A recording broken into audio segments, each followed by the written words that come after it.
Alors, bienvenue à cette toute nouvelle saison du débat de la culture pop, cette émission où on revisite des événements historiques, des films, des séries, et on en parle avec des gens qui l'ont déjà vu, qui sont des fans, et d'autres qui ne l'ont jamais vu. Will, je te salue bien bas. Dans un nouveau décor, en Bienvenue plus. dans ce nouveau décor. Écoutez, on a plein de nouveautés cette année, plein de nouveaux sujets qui vont être super intéressants. Et le premier de la saison, on s'attaque à quelque chose de quand même assez gros et d'assez iconique, je pense. La série du siècle de 1972 qui est remplie de politique, de sport, de confrontation, d'émotions. Puis pour l'occasion, on a eu la merveilleuse idée d'écouter le match numéro 8. Ouais, c'était Hockey Night in URSS. Exactement, donc ce qui est quand même assez particulier parce que faut le regarder avec des yeux d'il y a 50 ans. Oui. Le style de hockey n'est pas pareil. On a eu beaucoup de clash aussi au niveau des règlements. Oui, Écoute, puis ça tire partout. justement, vu que on fêtait les 50 ans en septembre dernier. Fait que c'était quand même une bonne. Je trouvais que c'était un bon moment pour se remémorer ça. Tu parlais des règlements, mais aussi de la façon de jouer. Ben oui, effectivement. Le bâton était pas juste pour jouer au hockey. Ah non, ça, quand on dit des coups de Sherwood, là, on a vraiment eu l'exemple typique là, en regardant le match. Ce qui est intéressant aussi du match, c'est la retransmission.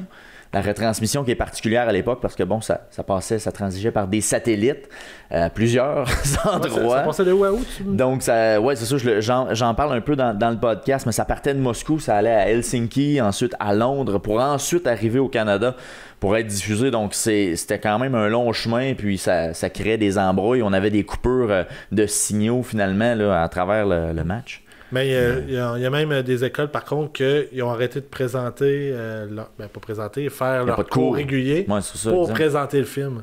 Pas le film. L'événement, le match 8, parce que ça a galvanisé, évidemment, la population canadienne. Parce que là, la série, à ce moment-là, était égale... à ce moment-là, c'était 3-3, exactement. C'était 3-3, donc le 8e match, parce qu'il y avait un match qui avait fini égal. Match nul, ouais. Donc, ce match-là décidait qui était la meilleure... Exactement, à l'époque. Exact. Quel était le meilleur pays au hockey. Et puis, je pense qu'on a été gâtés avec ce 8e match-là, parce que sur notre panel, on avait évidemment... on était 3 personnes qui étaient pas nées à l'époque, lorsque la série a eu lieu. Très loin. Et l'autre panéliste, le premier panéliste étant Yannick. On va y arriver. On va te présenter? Yannick Rochette, qui a eu le bonheur de regarder le match. Et également mon père, Marc Fournier, qui était là dans une saison passée, qui lui, il nous le dira pendant le podcast, paraît que lui, il l'a pas écouté à l'école. Donc, je sais pas, à Victoriaville, à cette époque-là, non, le câble se rendait pas, ou les antennes de lapin rentraient pas comme il faut. Mais il l'a vécu pareil. Mais il l'a quand même vécu un peu à travers son père. Il pourra évidemment nous en parler pendant le podcast. Fait que ça fait vraiment un échange dynamique. Puis, on a pogné vraiment un bon match, pour vrai. Là. On a quand même été chanceux d'avoir cette qualité-là de match parce que, il y a des scènes qui sont iconiques là-dedans qu'on a revues et revues. Oui, puis ils sont disponibles sur YouTube, je pense, tous les matchs. Exactement. Donc, pour vrai, je vous invite, au moins le 8e, là, le 8e vaut vraiment la peine d'être regardé. Ouais, il y a beaucoup de choses qui se passent là-dedans. Ça, On en parle pendant le podcast. Will, il paraît que, encore une fois cette saison, on peut regarder ça sur plein de plateformes, notre podcast. Oui, d'abord, l'émission en version raccourcie de 28 minutes est disponible sur le site de la tvcbf.tv. Sinon, version étendue, intégrale. Intégrale, oui. En version podcast, est disponible sur Spotify, Apple Podcasts, Google Podcasts, Balado Québec, Stitchers. Sinon, il y a nos réseaux sociaux, qui est Twitter, Facebook, TikTok et Instagram. Et voilà. Alors, on se lance, Will, pour cette toute nouvelle saison du débat de la culture pop avec la série du siècle de 1972. Bon match!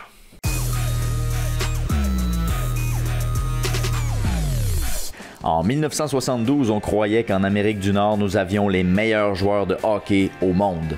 Les Phil Esposito, Bobby Orr, Yvan Cournoyer, Bobby Clark et bien d'autres font la pluie et le beau temps à cette époque où les casques sont bien secondaires. Pendant ce temps, de l'autre côté de l'océan Atlantique, les équipes de hockey russes dominent toutes les compétitions internationales. À cette époque, les joueurs professionnels n'ont pas le droit de participer à ces compétitions. Alors, est-ce que le Canada est meilleur que la Russie au hockey? Pourquoi pas trancher le débat une bonne fois pour toutes? On crée donc la série du siècle en 1972. Une série de 8 matchs pour déterminer quel est le meilleur pays au hockey.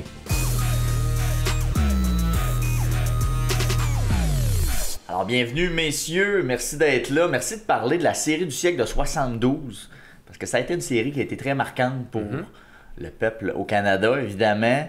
J'aimerais d'abord, aujourd'hui, on va parler du match numéro 8. Le match numéro 8 qui a été le dernier de la série. Qui est en partant, c'était un peu bizarre de dire qu'on va faire une série de 8 matchs. Ils étaient pas forts en maths, eux autres. Le 4 de 7 n'existe pas dans Non, c'est ça. Mais évidemment, je pense que c'était pour répartir le nombre de matchs de façon égale de chaque côté, là, effectivement. Mais c'était quand même bizarre. Mais moi, 8 pendant matchs. très longtemps, j'ai pensé que la série, ça avait fait une nulle, dans le fond, 4 victoires chaque Moi bord. aussi, avant de relire, c'est sûr que là, il y a eu une game qui a justement fini 4-4, que là, ça a créé la possibilité d'avoir un gagnant de la série. Ouais, c'est ça, d'avoir un 4 de 7. Du Canada au Canada. Puis on a eu la chance d'écouter le 8e match. Ouais. On a revisité ça parce que bon, autour de la table, il y a seulement qu'une personne qui aurait pu le voir en direct. Ben non, je l'ai pas vu en direct. Mais ouais, c'est ça que tu me disais, parce que juste avant qu'on commence à enregistrer, mon souvenir personnel, c'était que tu l'avais vu à l'école à l'époque, puis il paraîtrait que non. J'ai pas souvenance de ça. Non. Et pourtant, j'avais 10 ans. Écoute, parce que les matchs en Russie arrivaient avec le décalage en après-midi au Québec, là, dans le fond. Ouais, on n'avait pas fait ça. Non, hein, ils ont pas moi, fait j'ai pas su. En tout cas, moi, je l'aurais demandé, en fait. à 10 ans. T'avais pas de poids à ce moment. Non, j'avais pas le poids nécessaire pour ça. mais j'étais convaincu que t'avais dit ça, mais c'est arrivé par exemple au Canada, il y a beaucoup de gens qui ont eu congé cette journée-là et qui ils ont eu l'occasion de regarder. C'était fort au Québec, match. mais c'était très fort au Canada anglais cette série-là. Fait que je m'imagine pas qu'en Ontario ou dans les provinces de l'Ouest, ça devait arrêter avec faire l'hymne national puis tout ça, puis j'enlève mon chapeau puis tout ça là. Mais peut-être plus à plus haut niveau, regarde, j'avais 10 ans là, à 72. J'étais au primaire là. Quoi, 5e année? Possible, ouais. Ouais, c'est ça. À peu Je près. connais pas votre parcours là. 5e année. Ça fait combien de fois de recommencer? Non, j'ai pas recommencé, mais bon, regarde. Écoute, peut-être des niveaux secondaires, c'est juste peut-être, mais niveau primaire, j'ai pas eu connaissance de ça, honnêtement. Là. Fait que ça t'a pas marqué, point. Là. Je veux dire, toi, t'en as eu connaissance peut-être aux nouvelles le soir ou même pas. Ou t'as-tu un souvenir de quelque chose au moins? Aide-moi, là. Des nouvelles à Radio-Canada, tout ça, tu sais, puis ça force qu'il n'y a pas des rediffusions ou quelque chose de genre. Oui, mais il repassait, je pense, le soir, si je ne me trompe pas. Ah, ok, un peu comme les Olympiques. C'est ça. Faire, par exemple. Là. Ok. Ouais, mais tu sais, mon père, il travaillait de soir. Il travaillait de nuit, fait que dans le jour, c'est sûr de l'écouter. Ok, lui, il l'a écouté en direct. Officiel. Là. Okay. C'est pas mal sûr. J'ai pas posé la question, là, mais je suis convaincu. Ben, c'est parce que c'était un peu la première de cette série-là, qu'après ça, il y en a eu des Coupes Canada, puis d'autres séries du genre, puis les championnats du monde à l'époque, c'est qu'il y avait comme un clash. C'était la première fois qu'on mélangeait les deux styles de hockey dans un seul et même événement. Exactement. Là, on souhaitait, là, à ce moment-là, pour mettre un peu en contexte, on voulait voir quel pays était le plus puissant au hockey. C'était la première fois qu'on affrontait des professionnels avec ce qu'on disait des amateurs, parce que, bon, eux participaient aux Olympiques, c'était une équipe masculine qui s'entraînait à l'année longue ensemble, qui gagnait les championnats du monde, les Olympiques en way down. Mais là, c'était la première fois qu'on les confrontait un contre l'autre. Mais il y a quand même de l'histoire un peu qui s'est passée pour se rendre à ce match 8, parce qu'au départ, premier match à Montréal, ça n'a pas été facile. Je sais pas si vous avez regardé ça, on parlait du match 8, mais premier match à Montréal, là, les gens avaient la face longue en sortant. Il y a un bon reportage, hein, parce qu'après avoir écouté le match qu'on va parler, j'ai écouté un reportage d'à peu près, je te dirais, 35-40 minutes. Il parle des 8 matchs, une espèce de rétrospective, puis il interviewe Phil Esposito, puis Anderson, il est interviewé là-dedans, puis il est tout en français. Il parle des 8 matchs. Puis le match 1, ils sont fait sortir. Ça a été le wake-up call, comme on dit. Comme un peu une équipe qui arrive, qui est championne, dans une saison régulière de LNH, par exemple. C'est la saison, eux autres, ils ont dominé. Je parlerais, mettons, je sais qu'autour de la table, il y a un fan des Pats. Mettons, une grosse année des Pats, ça y va bien. Puis là, ils arrivent en série, puis ils choke. Mettons, où ils ont un wake-up call. Voyons donc, toi, cette équipe-là, mettons. Ben là, c'est ça que ça a fait un peu dans ce match-là. Ben, t'aurais pu dire les Maple Leafs de Toronto. Exact, chaque année, en série. Mais tu sais, c'était vraiment ce que tu disais. Puis oui, j'en ai regardé des reportages de l'époque, peut-être pas le même, là, mais de l'époque où, puis tu nous as envoyé un Vox Pop là, aussi de Radio-Can à l'époque où on est dans la rue, puis tout le monde dit hey, c'est les 8, ça va être 8-0. Les plus pessimistes disent 5-3, mais tout le monde donne le Canada gagnant, easy. Là, puis après ça, est venu. Eux autres, ils ont pris la tactique que toute équipe de hockey maintenant prend. Ils sont venus en disant, ils mettaient de la pression sur le Canada. J'ai lu quelques médias de l'époque des Russes traduits, là, puis c'était comme. Ouais, nous, on va là. Il y avait la fameuse phrase « On est venu pour apprendre ». Mais tu sais, c'était d'apprendre de l'autre style parce qu'un style nord-américain, c'est beaucoup plus le long des bandes. Puis ça, eux autres, c'était plus du fancy. Hein? Eux autres, ils étaient plus. Eux autres, ils étaient pas en corridor. Tu voyais très bien, là, c'était le clash. Vraiment, là, des fois, tu voyais les Canadiens dans les matchs, ça lance la rondelle dans le fond, tandis que les Russes, c'est beaucoup permutation de position, un petit peu. C'est ça qui est impressonnant à voir. Fait que c'était beaucoup pour ça là, qu'on voulait faire les deux styles de hockey qui se rencontraient. Je vais dire que le Canada, il a fallu qu'il s'adapte parce que ils ont vraiment... ça allait vite, mettons. Ça allait vite, l'autre bord. Ça allait vite pour eux autres. Il y avait un excès de confiance du côté du Canada. Vraiment. Solidement. Puis, même au départ, les joueurs du Canada se sont entraînés 3 semaines ensemble avant de commencer. Donc, quelque part au mois d'août, ils ont fait un peu de team building, puis on s'entraîne. Mais à l'époque, dans les années 70, l'entraînement d'un joueur de hockey, là, l'été, là, c'était pas grand-chose. L'été, les gars des reportages, j'en ai peut-être vu comme moi, mais des Guy Lafleur à l'époque, ils le disaient, puis des Yvon Lambert, puis des vedettes du Canadien, ils disaient l'été, là, ça travaillait pour Molson on the side. Fait que, en fait, ça travaillait pour Molson, puis ça buvait de la Molson. Là, on s'en met dessus. Là. Fait que, tu sais, ça arrivait overweight au camp d'entraînement. Le camp d'entraînement servait à te remettre en forme. C'est ça qu'il disait. Puis Scotty Bourman, il était drillé dans les années 70. C'était lui qui était là derrière le banc du Canadien. Puis on le voit à cette époque-là. Là, tu vois que les gars... Ils sont pas dans leur shape, dans leur prime de saison. Tu vois juste la face, il y en a beaucoup qui jouaient. C'était pas. C'est ça, là, c'était pas le prime. Pas maigre, là. Non. Même dans le petit reportage que j'ai écouté, Phil Esposito, qui a été interviewé, l'avant-veille du match 1, il était tout à la brasserie ou en train de prendre une bière, puis les gars étaient tous bien chauds, là, toute la gang. Là. Ça, on parlait du Vox Pop, les joueurs étaient pareils. Là. Eux autres, c'était on va laisser faire du fun. Ça va être drôle. La seule chose, c'est. Les matchs d'exhibition. Il était en excès de confiance, mais il y avait quand même bien quelque chose qui était le fun, c'est que le gilet du Canada, il y avait tout Canada dans le dos. Il n'y avait pas leur nom. Fait que tu sais, c'était pas. Il avait compris le principe de on joue puis on représente notre pays. Mais il était là par excès de confiance pareil. Fait que, parce qu'habituellement, des fois, on le dit, il y a des équipes qui vont dire on va mettre ça, le nom dans le dos, comme ça, pour dire on travaille pour le chandail, pas pour ton plaisir personnel ou ta gloire à toi. Puis on dirait, mais. Il avait compris ça, mais on dirait qu'il sentait pas la pression qu'il y avait, puis c'était au-delà de la patinoire, hein, c'était politique cette affaire-là. Mais par après, ils l'ont compris dans la série, en fait, c'est ça que je voulais dire. Oui, ils ont vraiment, après ça, fait en sorte qu'ils se sont adaptés au jeu. Ils ont arrêté de prendre un coup, ça a l'air. C'est ça. Moins de vodka là-bas en Russie. Pas de vodka là-bas. On met ça de côté. Mais le point tournant, ça a été le match 4 à Vancouver. C'est à ce moment-là que l'équipe a fait hey, là, on peut plus échapper. Là. C'est fini. Il faut revirer ça de bord. Ça se faisait huer par les partisans dans les estrades. Puis lancer des choses. C'était quelque chose. Hein? Ben, ça a commencé, comme on a dit, à Montréal. Ils ont perdu 7-3. Exact. Après ça, ils ont gagné le deuxième au Maple Leaf Garden 4-1.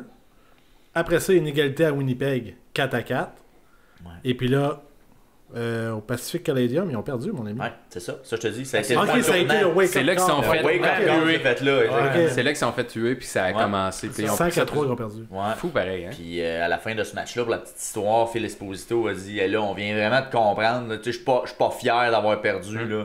Je suis vraiment très déçu. Il est sur la glace quand il dit ça. Il est en train de faire le reportage, puis il y a encore du monde dans les estrades. Puis il dit je suis vraiment déçu, puis il faut vraiment qu'on joue pour le Canada. Moi, je suis venu pour jouer pour le Canada, puis défendre le Canada. Ça a été vraiment le leader de cette équipe-là. On l'a vu vraiment. C'était autour de lui. Il était pas juste bon. Tu voyais que c'était lui à mener. Selon moi, là, quand il est revenu dans le vestiaire après avoir fait cette interview-là, selon moi, ça a brassé. Ça a brassé ce soir-là. Il a sûrement jasé avec les gars. C'était tout qu'un leader, ce joueur-là. Il était pour les Bruins, puis les Québécois l'aimaient moins, mais dans cette série-là, s'il n'est pas là, je pense pas que le Canada gagne pour même Yvan Cournoyer qui se fait applaudir au Maple Leaf Garden parce qu'il compte un but, là, c'était contre nature. Là, fait que Esposito, c'était un peu le même principe. Ouais, c'est ça. Mais tout le monde jouait pour le Canada. Exact. C'est ça. Là, on était tous pour la même équipe. Exact. Mais non, Phil Esposito, définitivement, c'était vraiment lui le poteau du club. Mais il jouait beaucoup, par contre. Il était souvent, la première ligne était tout le temps là. On a regardé le match 8, là, m'a dit, il jouait aux 2 tours. Là. Il sautait. Puis des fois, il étirait. Là, lui-même, il étirait son chiffre. Là. Tu voyais Cournoyer, il en avait dedans aussi. Il jouait avec Cournoyer, sa ligne. Puis Anderson. Il y avait pas Anderson, les frères Mavrich, voilà. Fait que c'était une bonne ligne, ça. C'était pas méchant. Mais pour tu sais, vous avez vu ce game-là, vous avez vu l'alignement, évidemment. Ouais. Est-ce que vous croyez que c'est le meilleur alignement que le Canada a jamais sorti? Ben, c'est dur à comparer les styles de hockey. Là, on parle de 72, puis aujourd'hui, c'est ça. Non, ouais, je sais, mais l'alignement de 2002 du Canada à Salt Lake City était pas mauvais du tout non plus. T'as Mario Lemieux avec Wayne Gretzky en fin de carrière. Même à Nagano, là, où Gretzky était benché là, pendant la première fois que le hockey est aux Olympiques. Ça a été des gros clubs. Puis il y a eu des Coupes Canada où Mario Lemieux et Wayne Gretzky jouaient en 88. C'est difficile de comparer. Mais c'était un des. Tu sais, je veux dire, il y a beaucoup de légendes dans ce line-up-là, effectivement. Là, juste ce premier trio-là qu'on a dit tantôt, juste ça peut te gagner une partie à lui tout seul. Ken Dryden dans le filet. C'est ça. Savard comme défenseur. Tu sais, juste ça, là. On peut voir. C'est ça. Tu sais, évidemment, t'as Tony Esposito, t'as Ken Dryden. C'est deux excellents gardiens. Jerry Cheever, lui, tu sais, les deux, on sentait qu'ils n'ont pas gaulé. Non.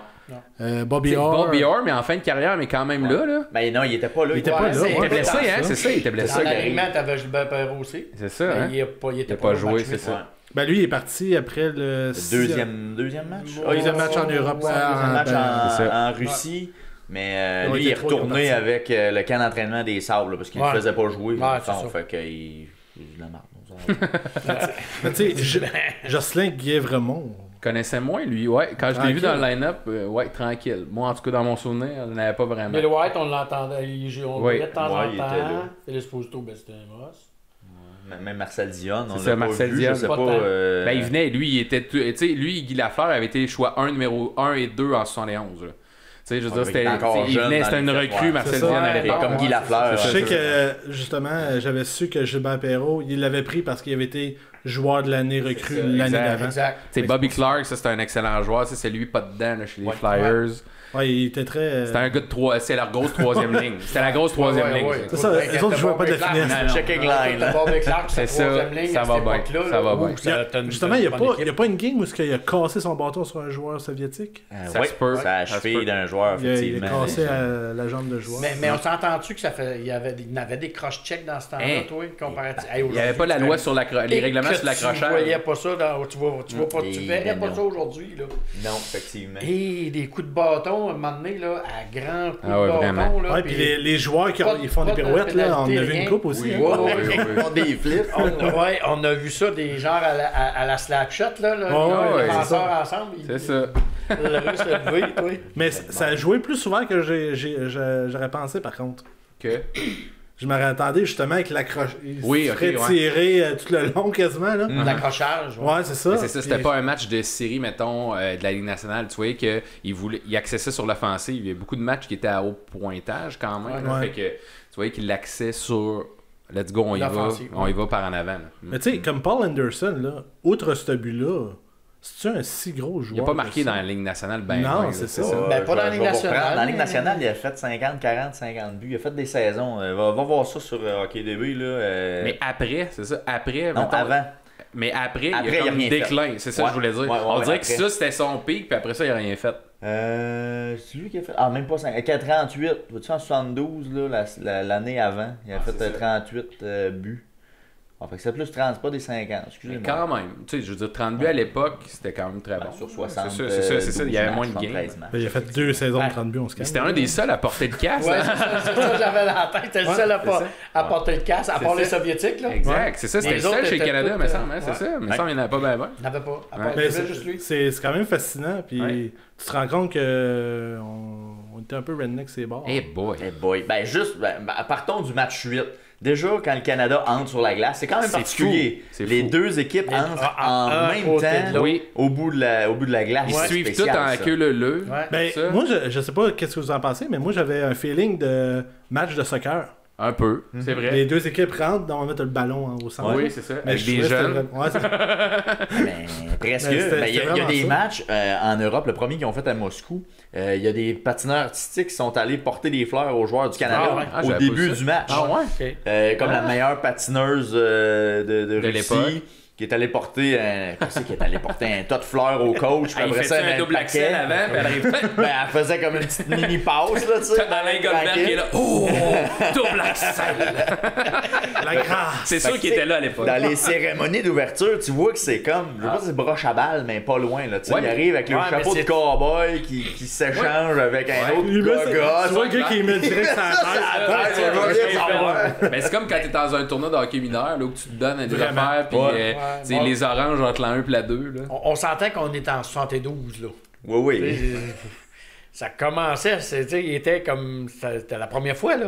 Oui, qu'il y avait ça, exact. Vous avez l'animation qui apparaissait du Canada. Oui, c'est ça. On est loin des Super Bowls de 2020. Oui, non, c'est ça. Bien sûr. Il n'y avait pas de show de la mi-temps là. Mais tu sais, je veux dire, tu vois ça, là, il arrive. Moi, je sentais, juste l'avant-match, avant qu'ils mettent la. Je sentais, c'était un peu comme tu dis. Broche à foin, mais je sentais une tension parce qu'il a failli pas jouer ce match-là. Ils ont failli pas jouer ce match-là tellement qu'il y avait de la tension. Ils trouvaient pas d'arbitre et il y avait pas, c'était pas assez neutre à leur goût puis tout ça. Puis on le sent ça au début de la game. Nous autres on l'a réécouté en anglais puis tu le sens. Les commentateurs ils l'expliquent un peu au début puis ils disent aussi. Sentez-vous autant que nous autres la tension qu'il y a ici tu voyais que c'était vraiment il y avait quelque chose là, dans l'aréna là. Ah oui, vraiment bien là, c'est quand ça a tombé 5-5 là en troisième là l'armée rouge s'est tout ramassé, s'est tout trouvé en formation autour des bandes. C'était fou ça. C'est tabarouette wow.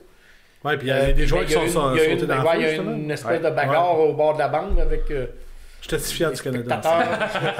Mais il y avait du monde sur le banc aussi. Ouais.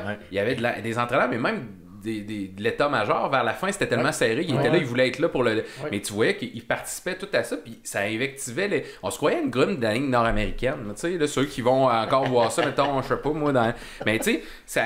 Tu sais, quelqu'un qui t'en ou proche du banc de pénalité, puis tu sais, il y a no limit, là. Tu vois vraiment que c'est des. Il n'y a aucune bande, là. Mais vraiment. Tu sais, t'as les bandes, mais t'as pas de baie vitrée, t'as rien. C'est ça. T'as en copie, c'est en arrière c'est de la clôture. Des filets, là. C'est ça, c'est ça. Alors, c'était des grillages. C'est ça. Ben, en tout cas, c'est des grillages de pôle là. Exactement. Tu te fais plaquer là-dedans, là. Ça doit. Ça arrête raide. J'ai déjà joué avec ça. Dans au ski de Colisée aujourd'hui, là, de Victo, là, on appelait ça la vieille arena. Elle était toute en bois. Hein? Tout en bois, les bancs en bois, les planchers en bois, tout en bois. Il y avait un toit en bois. Puis c'était en grillage. C'était en grillage, les poutres de bois, c'était vraiment. J'ai joué là-dedans. Avec une vraie rondelle, avec des crottins de cheval. Non, avec une vraie rondelle. Mais il faisait frette là-dedans, fou, là. Oui. Mais c'était du grillage qu'il y avait en arrière des buts. La baie vitrée, c'était du grillage. Il y a un soir, vous avez passé le flambeau. Ça a parti. Un jour, on a vu disparaître la vieille arena. Je sais pas pourquoi. Il y avait un joueur qui était pyromane. Mais Colin.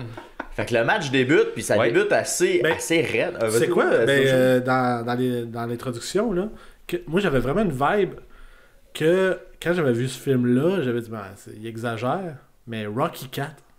Exact. J'avais un feeling vraiment de Rocky 4 au début, avec les deux drapeaux apparaissent. C'est pas mal ça, là. Les deux hymnes, quand l'hymne russe part, là, parce que t'étais au Canada ce soir-là, mais tu vois que il y a pas de chou, mais personne cheer là, puis on dirait qu'il essaie de passer le message de vous êtes pas bienvenue ici, puis là, il y a comme un silence, là. Après, quand ça finit, là, il y a comme vraiment un bon 5 secondes où ce que... Ça devait être hyper froid. Ah ouais, vraiment.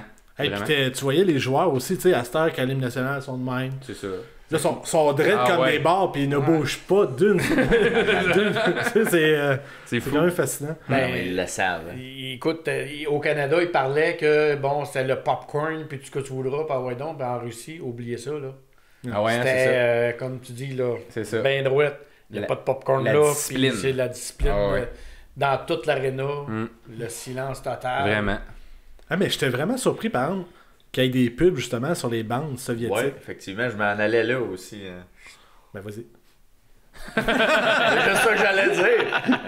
Puis dans les autres matchs au Canada, pas trop de pubs, là. Même au forum, il n'y a rien du tout. T'arrives à Moscou, parce que c'est communiste. Là, t'as Catelli, puis J'envoie des ententes. Toshiba. Je peux pas croire qu'il n'y avait pas d'entente là. Ça.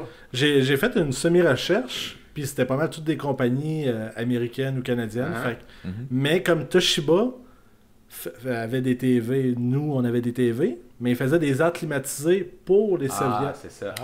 Fait qu'ils pouvaient faire, mais genre CCM, ça me surprendrait qu'ils fournissent du stock pour les Soviétiques. Ça devait commencer parce qu'à même à l'époque, il n'y avait pas grand. C'est ça. Tu étais dans les matchs de Ligue nationale, tu écoutais la soirée du hockey, Le Cavalier, il n'y avait aucune pub. Non, ils en faisaient eux-mêmes, là, mais sinon. Là, mais dans ce match-là, il y avait l'air d'avoir des pubs. On les a pas vus. Oui, c'est ça. Ça coupait. Ouais, c'est ça. La question, c'est l'URSS, qu'est-ce qu'ils présentaient? Ils n'ont pas de pub, certains. C'est quoi? C'est des messages communistes. Bonne question. Probablement du Parti communiste. Possiblement. Des affaires comme ça. Venez chercher votre pain, c'est l'heure de venir chercher votre coupon pour le pain. Demain matin, 8h. D'ailleurs, tantôt, on a parlé que genre au Canada, ça a été suivi en masse. Mais j'ai jamais eu... Est-ce que l'URSS... Est-ce que les autres, ils étaient fascinés autant par ça? Mais là, ce que je vois, les autres matchs, il y avait du monde tout le temps dans le building. Là. Les autres, les topos que j'ai vus de toute la série, il y avait l'air d'avoir autant, sinon plus de monde. Des fois, ils ont même il y a un des arénas qui est immense en Russie, puis il y avait du monde pas mal. C'était plein. Fait que, mais l'intérêt dans les médias, eux autres, à l'époque aussi, ils contrôlaient l'information déjà autant qu'aujourd'hui. Là, mais je veux dire, eux autres, c'est leur sport national aussi. Là, je veux dire, la Russie, le hockey, c'est quelque chose, c'est une religion aussi. Là, je veux dire, il y en a des joueurs, tu joues dans l'armée rouge. C'était ça avant aussi? Ben, ça commençait dans les années 70, il y avait structuré le hockey pas mal. Mais ça faisait 25 ans qu'ils jouaient au hockey dans les fêtes. C'est l'armée rouge, tu joues pour l'armée rouge, puis après ça, t'es l'équipe qui représente la Russie, puis c'est ça. Puis tu vois, puis le coach, il est nommé coach de l'équipe nationale, c'est à temps plein, puis eux autres, en plus, tu sais, le coach, vous avez remarqué, il se plaçait en avant des joueurs. Eux autres, hein? C'était comme différent. C'était très autoritaire. Fait que lui, il était nommé là par possiblement... les hauts placés de, tu sais, je veux dire, fais pas les choses croches parce que ça se peut qu'il y ait quelqu'un qui t'attend dans le corridor après. C'est bien possible. C'est sûr. Qu'est-ce qui est intéressant aussi, c'est que le coach de l'équipe de hockey avait été sous le coach de l'équipe de soccer. Ah ouais, je savais pas ça. Ouais, il avait été, j'avais lu ça. Il y avait une job d'hiver et une job d'été. C'est ça. À l'année. Non, mais c'est quand ils ont annoncé le coach pour le Team Canada. Eux autres, ils ont annoncé ce gars-là qui avait fait. Ben, tu sais, il avait joué au hockey, mais il avait été coach tout au soccer de l'équipe russe. Très hot. Je vais juste vérifier, mais il me semble que. Wow. Fait que le match commence sur les chapeaux de roue quand même, parce qu'il y a de l'action au pied carré, direct en partant. Oui. On sent déjà que les arbitres vont perdre le contrôle. Je sais pas si vous avez le même sentiment que moi. Absolument. Ça part déjà comme ça. Beaucoup d'accrochages, beaucoup les bâtons élevés, tout le temps dans les airs. Il frappait à rondelle en haut des épaules solides. Aucun problème. Pas les mêmes règlements qu'aujourd'hui, évidemment. Là. Non. À deux arbitres, d'ailleurs, là, pour un genre de match comme ça, c'est sous-évalué.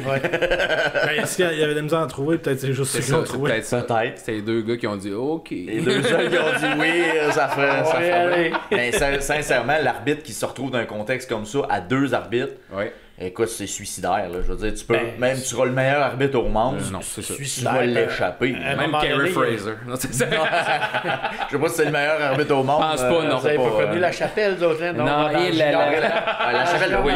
Luc La Chapelle. Luc, on le connaît bien, Luc. Il est décédé, malheureusement. Mais il y avait du tonus, le gars. Il y avait du tonus, le gars, sur une glace. T'es capable. Je pense que c'est la première punition du Canada Hey, ça a duré 10 minutes au bord de la bande, les explications, puis les discussions avec l'arbitre, puis pourquoi. On se croyait dans une game de soccer. C'est Tu parlais fou, de soccer, c'était un peu ça. Tu sais, tout le monde, ça argumentait. On dirait qu'il donnait des cartons jaunes. C'était vraiment incroyable. J'avais noté la même chose que vous. Puis j'ai trouvé ça particulier, justement, que l'arbitre n'ait pas fait « Hey, sac ton camp de Ben, mon c'est ça. domicile. T'as pas d'affaire là, va-t'en, m'a pas parlé à l'ensemble du club. » Là, surtout dans un match 8. Surtout dans un match 8 où il faut que tu donnes ton autorité directement à la première période, me semble, c'est clair. Là. Sinon, c'est pour ça qu'après ça, il pilait dessus puis que ça criait, comme on disait tantôt, de la foule puis tout le monde, parce qu'il n'y en avait pas d'autorité, ces deux gars-là, dans ce match-là. C'est les bancs qui dictaient puis que ça s'invectivait. Tu vois, mais il essayait, par exemple. Il essayait fort, mais. Tu sais, des interférences, il en a collé 70 en moment donné. Oui, un après l'autre. Un peu trop, en fait. Oui, effectivement. Ça tuait le rythme vraiment dans le match, là, on le voyait. Puis, il collait des interférences, mais des grands coups de hockey. C'était correct. Tout était beau. Ouais, ça va pas l'air d'être bien grave. Mais d'ailleurs, Jean-Paul Parisé, qui en est un exemple. Moi, j'ai fait. Ben écoute, j'avais déjà vu la séquence de ça. Moi aussi. À l'époque, il y a quelques années, j'avais vu ça. Mais j'avais jamais vu le contexte, par exemple. Non. Mais le contexte de ça, là, c'est comme. Je comprends pas qu'il n'y a pas un de ses coéquipiers qui l'a pas dit là, non. Là, tu t'en vas avant de faire une niaiserie. Il l'a pas amené jusqu'au bout, c'est ça, parce qu'on rappelle, dans le fond, c'est qu'il arrive, puis là, lui, il frappe un joueur russe qui arrive en zone canadienne. Il sort un peu. Il sort pas le genou, mais il fait un genre de croc en jambe. Là, hein? C'est ça. Puis tu vois, ça méritait, selon moi, une pénalité. Mais peut-être pas de. Je pense qu'ils l'ont comme. Ils l'ont comme foutu en dehors du match à cause de sa réaction. Parce que tu le vois qu'après, il commence à pogner une heure. Il veut s'en prendre à l'arbitre une première fois. Puis nous autres, on a tous vu la séquence à la fin où il sort le bâton vers l'arbitre. C'est Savard, mais semble que c'est Savard qui l'empêche d'y aller puis qui dit va-t'en, c'est assez. Mais un premier coup, là, quand ça dure à peu près ça aussi 5-6 minutes, après d'y avoir donné le corps, il va à un premier coup où il veut aller vers lui, puis il n'y a aucun problème à aller comme physiquement le frapper. Moi, ça aurait été tout de suite. Je pense que c'est là qu'il y a eu sa game misconduct. Là. Mais c'est du folklore, cette affaire-là. Tu verras plus jamais ça. C'est quand tu disais ligne nord-américaine. C'est un peu ça. Ça, c'était pas mal un exemple. Oui. Mais il méritait-tu sa pénalité? À la base, il méritait-tu la pénalité au début? Moi, je trouvais que c'était limite un peu, mais il méritait quand même. Possiblement. Possiblement. Il y a des choses qui n'ont pas été c'est ça, il y a eu des choses pires que ça. À un moment donné, il fallait qu'ils disent bon, on va coller je pense que ça a été de l'accumulation, un peu 3-4 coups du Canada. Il a pas pogné le bon gars. Il colle la shot. Il l'a pas pris, ça c'est clair. C'est sorti son bâton à quel point, là, c'était comme tendu. Tu voyais qu'il voulait jouer le match, là, c'est sûr. C'était un bon joueur en plus, Parisé, à l'époque. Effectivement, c'est ça, en était un bon. Puis que, déjà là, on pourrait sentir que le Canada va l'échapper parce qu'ils perdent un de leurs meilleurs éléments. Ils jouent avec moins de joueurs. Nécessairement, ils en perdent un là. En début de match, ça aurait pu faire mal. C'est pour ça que je vois tous les chiffres. À peu près, on devrait. C'est ça, il a compensé pour la suite, ça fait pas un problème. Mais Dryden a joué de belle game ici. Oui. Sérieusement?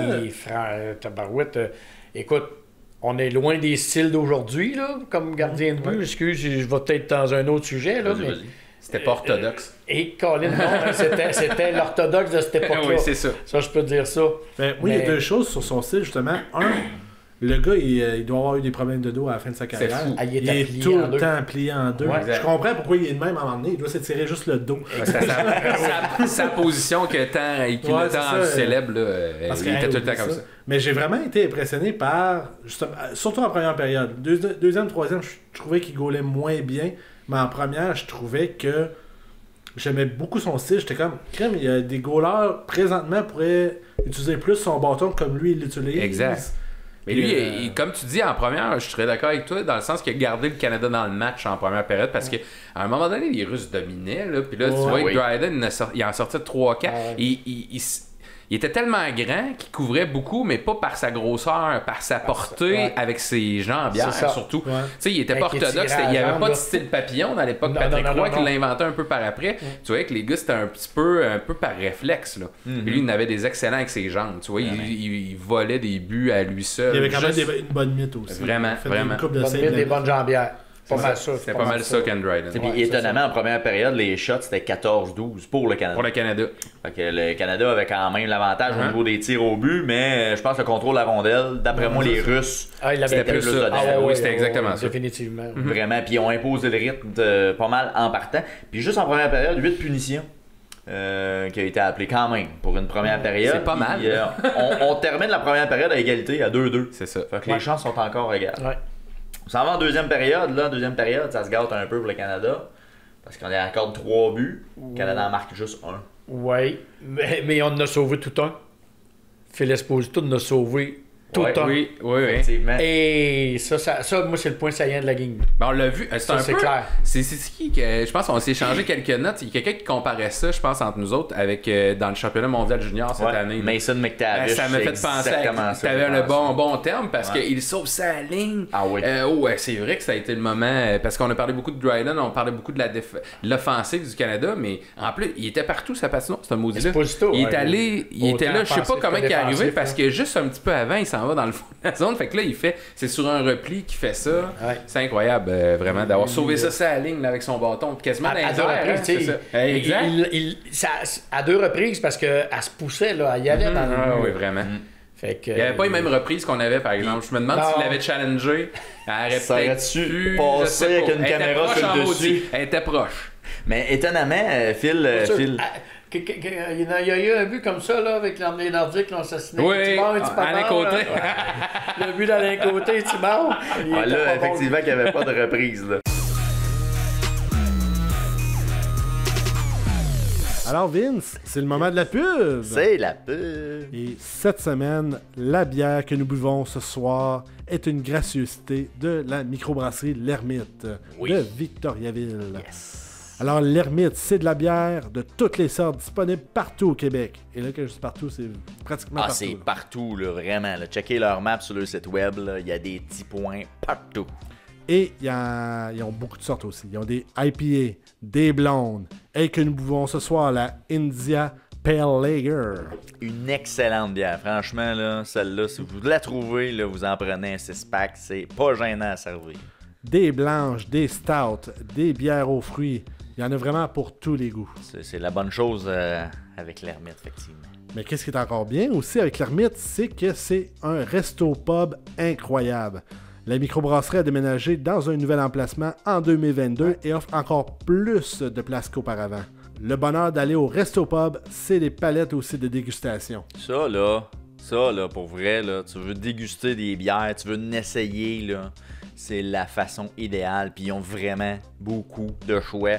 Ça, je vous le recommande là, à 100%. Là, puis vous allez repartir avec des notes pour aller acheter des canettes, c'est sûr et certain. Là. Alors, on se retrouve à la microbrasserie L'Ermite où on consomme de la bière de la microbrasserie.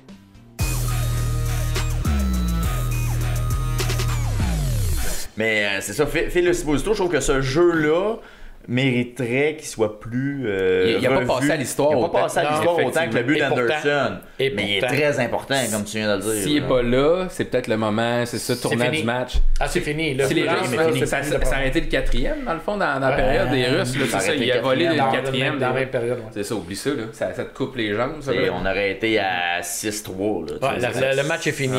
S'il sauve pas le but-là, le match est fini. Je reviens encore à Dryden, je me souviens tout d'un jeu, il était 2 contre 1. Puis il a fait un méchant save. Oui.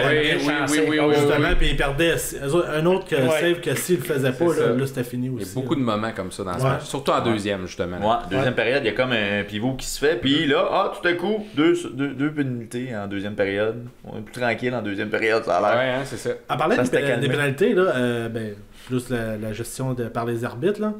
Les fameuses sifflettes, là, quand tu gèles la puck sur le long de la bande. Ah, c'était fou, hein? C'était bizarre. Comme ça, c'était tannant. C'était quasiment instantané. Ouais, c'est ça. Dès qu'il bougeait, dès que la puck était jammée 2 secondes. C'est vrai, ça. Le joueur, là, quand il voyait un peu le danger, il gelait la puck. Mais c'était-tu la même chose dans la Ligue nationale?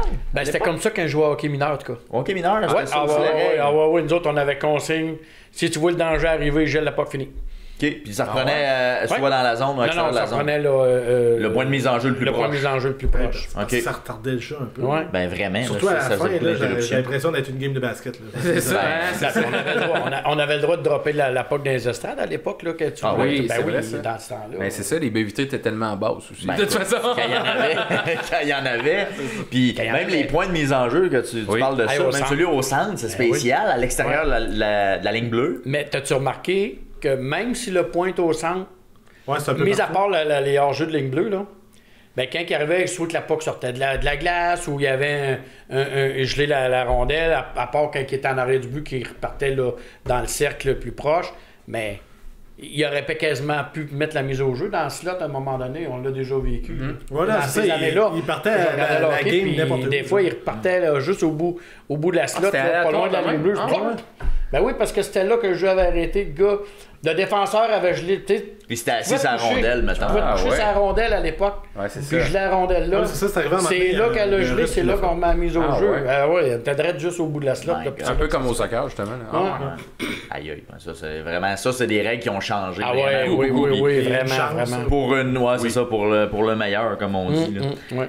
On se dirige en troisième période. Là, en troisième période, là, on dirait que le momentum du match change Ah oui, ben raide. vraiment Ouais, beaucoup. ouais, Là. vraiment. Vraiment beaucoup. Je sais pas qu'est-ce qui s'est passé entre la 2 en et la fin de 3. période, par contre. Non, la Ça a pris les buts. Ça a pris Ben, les écoute, deux buts. le qu'il a premier fait. Oui, but, ça a pas été c'était au long, début de la deuxième période. Il y a déjà Phil Esposito qui marque à 2,27. Un but chanceux, on va se le dire. Ouais, mais quand même, j'ai l'impression qu'il y a quelque chose qui s'est passé entre la 2 et la 3. Mais Je il sais méritait, pas, là, mettons, mais- il méritait son but Oh, oui, chanceux. oui, Il a oui, tellement oui. travaillé Ah, ben dans oui. ce game-là puis Je dans cette comprends. série-là que j'étais. On dirait que je me suis remis dans ce match-là quand j'ai pris cette séquence-là. Puis j'étais là, oui, justement, tu sais, s'il y en a un qu'il faut que ça arrive, c'est à lui. Mais oui, c'était pas le plus beau but, mais ça a fait un reviré de bord. Puis on le voyait, on parlait de tension en début de game, il y en avait en début de troisième aussi. Tu le voyais dans le clan canadien. À un moment donné, je pense qu'il y a une séquence, je me rappelle bien, là, tu vois justement des gros plans de joueurs au banc, là. Puis ils traitent pas en tout là. T'sais, ils savent que c'est là que ça se passe. Puis on a 20. Puis là, Ils tu sont en vois arrière de que deux les buts. leaders puis Esposito à un moment donné, je me rappelle une genre de mise au jeu où il s'arrête. Là, puis là, tu vois, il regarde ces deux. On dirait que, je sais pas si c'est quelques secondes après, là, mon souvenir est flou, mais là, tu vois qu'il regarde Cournoyer puis tout. Puis c'est là qu'on va aller en mettre un. C'est là que ça T'sais, se puis là, passe. c'est là que ça se passe. Puis il arrive le but après, quelques secondes plus tard. Parce qu'il était quoi, quand tu parles des gros plans, tu sais, je sens qu'il était en retard de 2 buts. Ouais, sur quelque un chose joueur comme ça. bonne. Ouais, C'est c'est ça, ça, c'est ça. Et c'était pas drôle, là. Non, pas à tout. Non. Non, c'était pas la joie sur ce banc-là. là. Non, effectivement. Puis ça a quand même... oui, vas-y. Puis Oui. juste avant qu'il égalise, il y a une autre règle de je pense que c'est international, ça, par contre. C'est que les Soviets arrivaient à 2 contre 1 et l'arbitre a sifflé. Parce qu'à 10 minutes, Oui, il temps arrêtait. s'arrête, il Il fallait switch de qu'il change bord. de bord. Parce que là, C'est vrai. les Soviétiques étaient en Mais 2 oui. contre 1. C'est fou, Ouais, pareil. ouais, c'est ça. Non, mais dans un moment si important Ouais, que c'est ça, il aurait pu compter. J'ai resté surpris, j'ai fait que. Qu'est-ce qui s'est passé? Ouais, c'est ça. C'est comme un peu Moi, quand je t'étais sais pas ça. novice puis te calais le changement, là, Oui, un peu très ça. l'arbitre. C'est pareil. On arrête tout le monde, on va aller changer. C'est spécial. passe? Dans un match 8 Puis demain. c'est sûr, quand la troisième période a commencé, je me suis posé la question. Moi, j'ai toujours le souvenir que Paul Anderson, il marque à gauche. C'est ça. C'est pourquoi Ken Dryden, il est à gauche C'est au ça. début de la période? Comment ça se fait que c'est ça. je comprenais pas? Ben là, C'est je l'ai vrai. compris, évidemment, avec l'arrêt de 10 C'est minutes. comme tu dis, je pense que ça vient du hockey international. Si tu voyais ça aux Qui- Olympiques ouais, ou c'est dans ça. les championnats mondiaux, Mais mais qui est pas dans complètement les nationales. absurde comme règle. Ben, c'était bizarre. Qu'est-ce que ça donne? Ça a pas rapport. Au début, je me Sérieusement. demandais, y a-t-il une pénalité? Parce que je pensais qu'il avait peut-être scoré puis que le but était refusé. Là. Ah, c'est ça. De l'angle que c'était, là, c'était comme. C'est pour ça que c'était pas maintenant, tu sais, tu dis, c'est au prochain arrêt. Tu sais, comme là, maintenant, les pauses, là, tu sais, maintenant, ceux qui regardent le hockey beaucoup à la télé, il y a des pauses publicitaires de télévision où quand tu vas regarder un match, tu le sais, là. Ah oui. Ben là, tu sais, je veux dire, ils sont supposés d'attendre au prochain arrêt de jeu après. Je comprends pas pourquoi c'était en plein une action de minutes, même, ça n'a ben, pas de bon sens. Tant qu'à faire ça, chronomètre-là, mais C'est ça. 10, ça va sonner. Exact, ça va mais l'autre arrêter. 10. Exact. Ouais. C'est Mais ça. là, hey, sifflé par l'arbitre. Wow. Ouais, c'est ça. Ça, Qu'est-ce je qui l'ai se pas passe? compris. Il y a quand même une bagarre aussi, au début de la Oui. troisième, si vous vous rappelez. Il y a Ouais. Rod Rod Gilbert avec, Gilbert. avec Michakov. C'était Quand ça, même. c'était Ben, une ça bagarre fait de tirer. rue, ça? C'était du chamoyage parce que, bon, C'est ça. les autres joueurs qui se sont C'est un ça. peu mêlés C'était à... plus un. Ouais, c'est ça. Mais moi, je trouvais que genre, t'avais comme les deux qui étaient au milieu avec l'arbitre, puis t'avais tout le monde alentour, c'était comme, ouais, pas toi! Ça se tenait pas. Il là, c'est- porte 8 miles qui arrive. Mais c'est particulier, pareil, tu sais, dans les matchs internationaux comme Oui. ça, que tu sais, ça peut chamailler comme ça, mais de là à dire on jette les gants puis on y va, ça Mais- aussi, Mais j'étais je pense que ça a étonné de été voir comme ça. plus fort que les autres. Tu vois, Gilbert, Ouais. on dirait qu'il se contrôlait pas. Il était tellement dans l'émotion. Hey, puis Les Canadiens, surtout, là. Ah Il y en ben a oui. sacré toute une en plus. Oui. Ouais. Il saignait un peu, hein, me Ouais, semble, un peu- à un mon peu pas souvenir, mal, là, Il a pris Salomon encore. Ben, il y a eu une autre bagarre dans l'estrade. Je veux dire, sur le bord de la bande. Ouais. Ouais. Qu'on n'a pas tellement vu à l'écran. Non, tu parce sais. qu'il Il venait y de a- scorer le but, fait que mais c'est- on sait pas trop C'est ça. On sait pas ce qui s'est passé. C'est dans Moi le non fond. plus, passé c'est là. Parce que c'était comme c'était durant la reprise du deuxième but. Mm. Puis Puis là, on en revient de la reprise, puis là, son poignet. Ça se chamaille, ouais, sur le bord de la bande. Ce que vous dites tantôt, là, l'histoire de la sécurité, là, on le voit à quelques moments en troisième, où là, parce que je pense que c'est arrivé aussi dans d'autres matchs de la série où la sécurité était obligée d'être présente parce qu'il y avait eu trop de débordements dans la foule. Fait que là, il voulait pas que ça arrive dans Fait qu'on le voyait là que. C'était un débordement de foule ou c'était pour faire intimider les. Je crois que c'est un peu des deux. Okay. Parce que moi, j'ai lu beaucoup de versions de ça. Là, il disait beaucoup cette théorie-là, là, que c'était pour un peu venir jouer dans la tête des joueurs. Fait que là, on va imposer ça pour comme que ça ait l'air intimidant, justement. Comme quand tu sais, comme quand t'es dans la période d'échauffement puis tu fais passer tes gros gars proches de la rouge au bord. C'est un peu ça. Ben, tu parles de jouer dans la tête. Tu parles de jouer dans la tête. Il y a même eu un candidaton ou qui disait que il y avait des écouteurs ou des caméras ou des microphones dans les chambres des joueurs canadiens. Ouais. Il y avait une rumeur. C'est une rumeur. Ben, en même temps, ce serait pas surprenant. Ça serait pas surprenant des Russes. Non, mais... En même temps, il n'y avait pas les gros secrets parce que de chaque côté, ils regardaient leurs entraînements. Attends, le premier ministre du Canada ne jouait pas. Il assistait à leurs propres entraînements. Fait que tu sais, il était capable de s'espionner quand même directement. Fait qu'il n'y avait pas bien de cachette là. Dans les premiers entraînements, on le voit là, au forum, là, c'est parce que j'ai vu la séquence. Les Russes sont tous assis dans les estrades avec leur piston, puis ils regardent. Ils sont venus pour apprendre. Ils sont venus voir avec leur voir. Puis après ça, c'est l'inverse. Tu vois les Russes sur la glace, puis le Canada dans les estrades. Et puis là, éventuellement, Yvan Cournoyer égalise ça.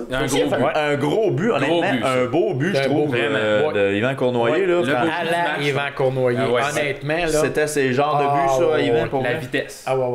Rapide. C'était sa Roadrunner. Sa marque de commerce, c'est vraiment, là. Après ça, tu as eu Lafleur, là, mais Cournoyer, c'est. Mais on le sentait qu'il y avait un skating power là, en lui. Là. Il était au-delà. Quand il décidait qu'il partait, là, c'était ses gros. Il était dans son pic à ce moment-là de sa carrière. Début 70. On le disait, c'est ça, c'était un peu entre l'après Jean Béliveau, c'est lui qui a pris un peu la relève chez le Canadien. Puis, avant Lafleur venait d'être repêché par le Canadien l'année d'avant. Fait que, il s'en venait, c'était la prochaine vedette et on le savait. Mais, lui, il était là, puis c'est très, très, très, très, très rapide. Lui, débordait à l'aile un défenseur, il l'a fait régulièrement. C'est pas les meilleures mains au monde, mais il y avait tellement de vitesse. C'était sa grande marque de commerce. Vraiment, là, j'avais jamais pris de temps pour regarder Yvan Cournoyer jouer là, il arrivait des fois là, tu vois le défenseur, tu dis le Canada, comme je disais tantôt, avait beaucoup le style de la lancer dans le fond un peu, ça commençait ce style-là, puis lui il pouvait, même si mettons, lui il partait du centre, puis le Russe était déjà dans sa zone défensive, des fois il arrivait avant lui dans le point régulièrement, une fois sur deux. Il arrivait le premier, là, ça y allait. Puis pour le gabarit qu'il y avait, sérieusement, je trouvais qu'il était pas peureux, parce qu'il y avait des gros monsieur l'autre bord, pareil. Il jouait de l'épaule. Quand même. Je sais pas, il était-tu même dans la Ligue nationale aussi?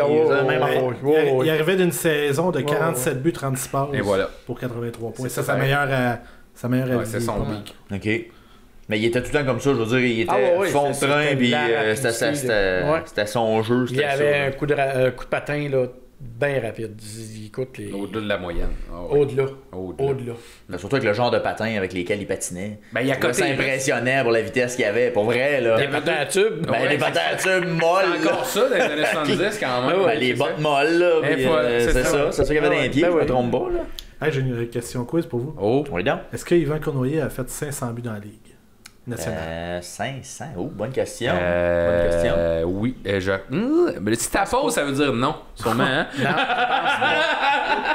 J'ai juste été 428. Quand même. 428. Parce qu'il n'y a pas eu de grosse saison comme celle-là que tu viens de dire. Il ne doit pas avoir eu beaucoup de 40 buts, lui. Mais il y a genre 37, 47, 40, 40. Après ça tombe avec. C'est ça. OK. Mais quand même. Tu mets ça, t'as eu Flower qui est arrivé. On le prendrait dans le Canadien, pareil. De ce temps-ci, des grosses. Là, c'est quand t'as un score de 30 buts, c'est rendu génial. Mais tu sais, c'était très offensif.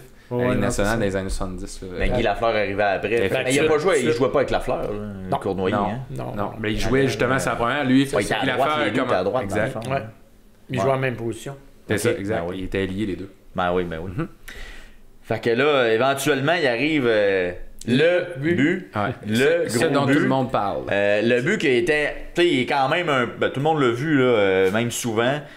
le jeu qui mène au but, c'est un peu chaotique. Là, tout le monde joue nerveux. La minute avant, tout le monde joue nerveux. Ça fait des passes bizarres. Il y a un moment donné, Savard est en zone défensive juste avant. Il se fait une passe que tu fais jamais en tant que défenseur, passer de la transversale, tu sais, que en avant de son but, tu fais jamais ça, tu apprends ça à tombe.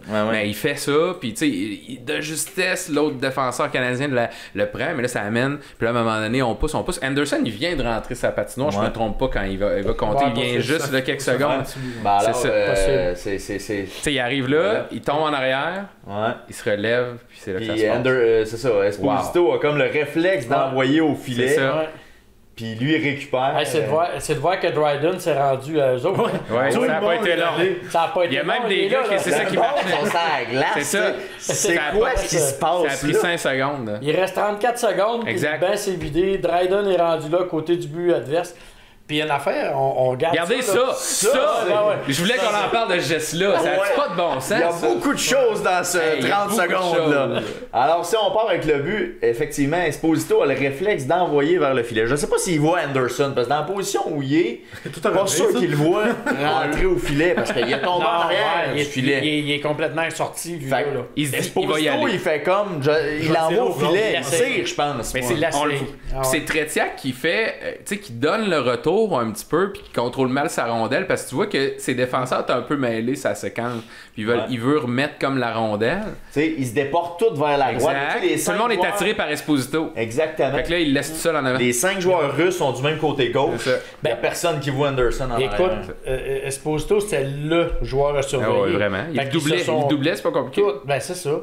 Fait que mon Anderson s'est ramassé tout seul parce qu'il était tout sur Esposito. Puis Esposito, c'est quand même un gros motion, on va se dire. Oui, vraiment. Oui. Tu le regardais comparé aux Soviétiques, justement. C'était un bœuf canadien. Puis, je m'en ai à ça, mais Phil Esposito, c'est lui qui aurait dû être le joueur du match, du 8e match. Anderson, tu comprends, là, pour le Canada, lui, à cause du but, il a été un des 2 joueurs du match du Canada, mais l'autre joueur du match, même pas Esposito, c'est Brad Park. Ça n'a pas rapport, ça. Parce qu'il avait compté, je pense, à un moment donné dans le match, il compte un des premiers buts, ou je sais pas quoi, mais... Ça doit être parce qu'il n'y a pas eu de pénalité. Peut-être. Mais oui. Gentilhomme, là, c'est le Lady Big. Entends-tu que... Non, parce que Paul Anderson, c'est ça. Mais tu sais, il s'en fait parler. Puis moi, j'étais allé au Temple de la Renommée récemment. J'étais pas allé là, j'étais allé comme dans ma jeunesse. Puis je suis revenu, j'étais allé en voyage cette année à Toronto. Puis j'étais retourné au Temple de la Renommée. Puis c'est quelque chose, vu que c'était les 50 ans, c'est un peu pour ça qu'on en parle cette année. Ça a été souligné c'était enfin 28 septembre, le match numéro 8. Ben. Tu le vois, il y a vraiment quelque chose. Puis tu sais, on glorifie ça. Puis son chandail, c'est un des chandails qui vaut le plus cher, c'est le chandail de Paul Anderson. Ce chandail-là, je pense qu'il a été vendu aux enchères quelque chose comme 1 ou 2 millions de dollars. Là, tellement que ça vaut cher parce que c'est un but tellement mythique. Tu sais, quand tu dis que ta carrière se passe sur un but, tandis que tu as fait Esposito qui a eu une grande carrière dans la Ligue nationale, puis en plus une grande série, mais lui, c'est vraiment ça, c'est typique. Puis tu vois, tu sais, il y a même sa position, comment il saute d'un bras à Cournoyer, puis tout ça, là, ils ont refait une vidéo, c'est bien beau. C'est à l'extérieur du Temple de la Renommée. S'il y en a qui veulent y retourner, là, ils ont fait vraiment quelque chose de magnifique, vraiment avec beaucoup de classe là, vraiment là-dessus sur les 50 ans là, de la série du siècle. C'est juste pour cette année ou ça Je pense que c'est une exposition spéciale. Il y avait une exposition sur Gretzky puis Gordie Howe aussi, moi cette année, puis il y avait une section spéciale 50 ans, puis tu vois, il y a plein d'artefacts de cette époque-là. Là, on parlait des patins, là, puis des notes de match, puis les séries comme ça, tu revois des bouts de... C'est magnifique ce qu'ils ont fait, mais tu sais, je veux dire, après ça, tu le vois, là, puis il en reparle. Paul Anderson, j'ai repris des entrevues de lui, puis il dit... Quand je marque, il dit j'y vais vraiment par réflexe, puis il parle un peu de ce que tu disais que Esposito, tu sais, il dit il a eu le bon réflexe de me ramener, il donne beaucoup de crédit à Phil Esposito sur la séquence en disant s'il ne me remet pas en avant, il dit moi je suis allé là par réflexe, mais il dit il a tellement attiré tout le monde que moi je suis tout seul en avant, puis tout le monde m'oublie là. Bien sûr, c'est un bel addon comme on dit. Mais tu dis que l'opportunité au hockey c'est fort. Très important. Très fort. Très important. Mais pour vrai, je trouve que tu disais que le chandail était vendu 2-3 millions. C'était le chandail d'extérieur, mais je trouve qu'il est plus beau que lui à domicile. Effectivement. L'inverse, le chandail rouge avec la fleur. J'aimais mieux le blanc et rouge, moi aussi. C'est ça, de l'époque. Ils l'ont eu longtemps d'ailleurs, ce chandail-là, le Canada. Ils l'ont tiré longtemps sur plusieurs Coupes Canada à l'époque par après. Là. Peut-être la petite histoire du chandail, parce que tu m'as emmené là tantôt. Le chandail, lorsque ça s'est fait, à la fin du match, Paul Anderson le donne au préposé à l'équipement.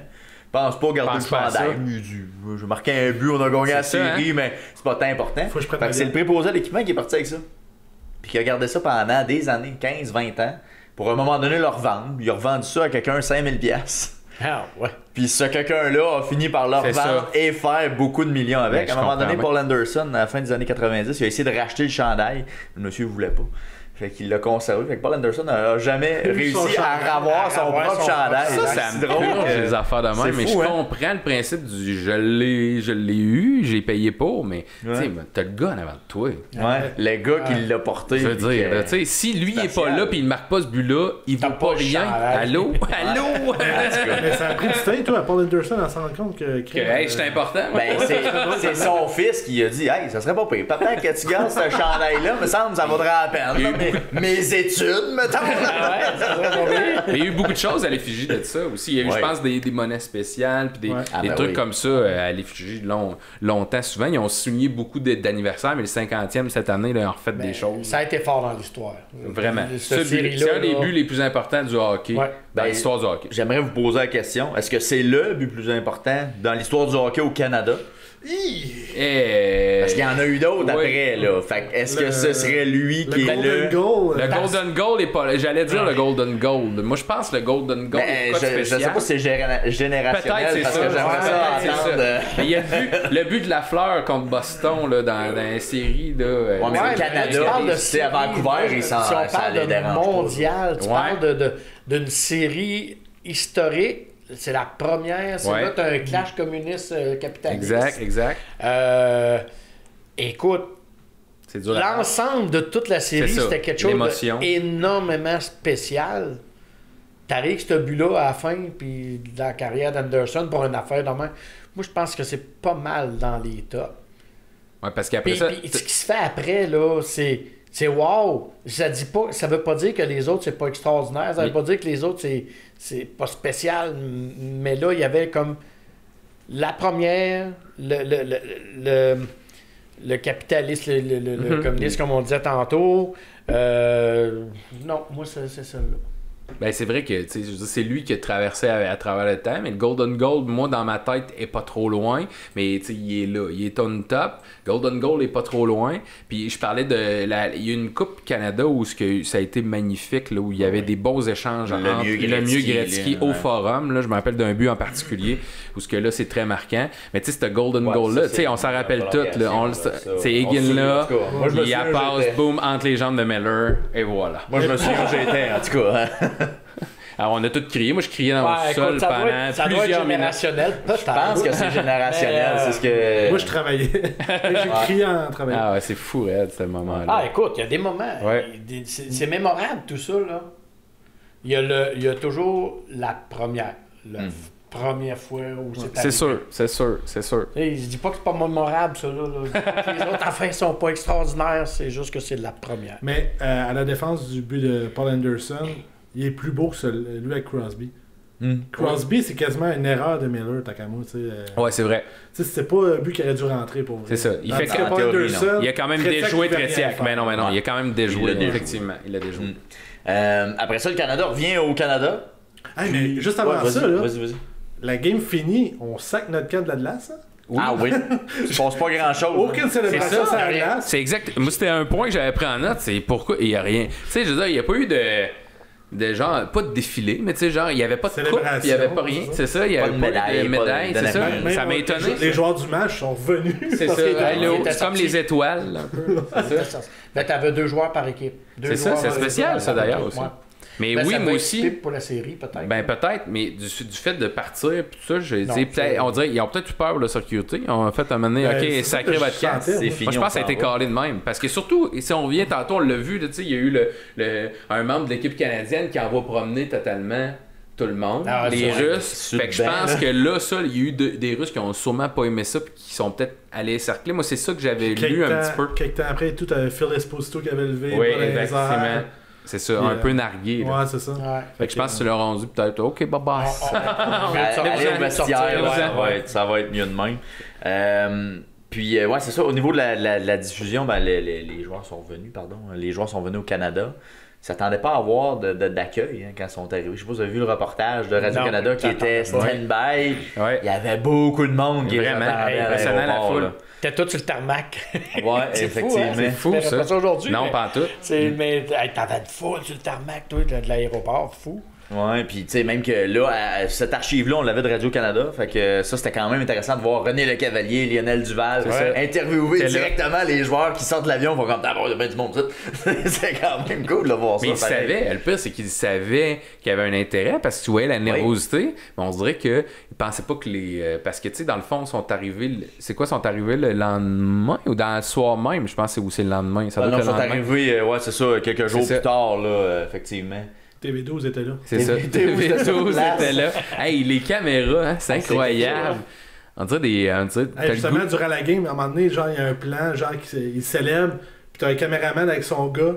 Puis là, genre, le caméraman, il est là, son gars, il parle, il surveille, il a fait une poignée. Les vieilles pellicules, comme ça, que tu vois très bien, là, qui enregistrent directement. C'était une autre époque. Il y avait de la grosse. Même les beaux favoris. Match, on voit des acétates passer. Je sais pas, j'ai pris une capture d'écran là, dans notre fichier. Là. On voit une main passer dans l'écran pour mettre les noms des joueurs. Ben oui. Il y a une main carrément qui met l'acétate. Il y a un bout où tu le vois parce qu'ils ont comme changé trop vite de plan. Avant de finir de mettre l'acétate, tu vois une main mettre le nom du joueur. Je fais ben voilà, c'était comme ça à l'époque. On avait des acétates. Serge Savard. J'avais joué une bonne game aussi, Serge. Oui, vraiment. Ouais.